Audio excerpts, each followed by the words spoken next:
এবারও আপনাদের জন্য নিয়ে চলে এসেছে একেবারে নতুন একটা ব্লগ। সারা দিন ধরে অফিসে একটানা কাজ, মিটিং আর সঙ্গে তো টেনশন আছেই। বাড়ি ফিরে মাথায় একটাই চিন্তা ঘুরছিল, আজ আর রান্না করতে পারছি না। ক্লান্তিটা এমন জায়গায় পৌঁছেছে যে গ্যাস জ্বালানোর ইচ্ছেটুকু নেই। ঠিক তখনই মনে পড়লো, আরে সুইগি আছে তো। ঠিক তখনই অর্ডার করে ফেললাম সুইগি থেকে আশীর্বাদের মালাবার পরোটা।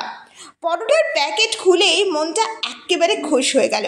নরম স্তরে স্তরে ফ্লাপি সেই মালাবার পরোটাটা একদম রেস্টুরেন্ট স্টাইলে বানানো হয়েছে। খাওয়ার সময় বোঝা গেল এক এক কামড়েই যেন উফ কি শান্তি। আর সেই সঙ্গে তো বানিয়ে নিয়েছিলাম ধনেপাতা আলু দিয়ে চিকেন। এক কথায় বলতে গেলে প্রেমে পড়ে যাওয়ার মতো। চিকেনের জুসি টেক্সচার আর সেই সঙ্গে সঙ্গে হালকা মশলার ঝাঁঝ, পরোটার ওপর গলে পড়ছে বাটার। পুরো রাতটায় যেন একেবারে ফেস্টিভ মুড মনে হচ্ছিল। রান্না না করেও মাঝে মাঝে কিন্তু এইরকম টেক আউট দরকার, আর সেক্ষেত্রে কিন্তু শরীর মন দুটোই ভালো থাকে।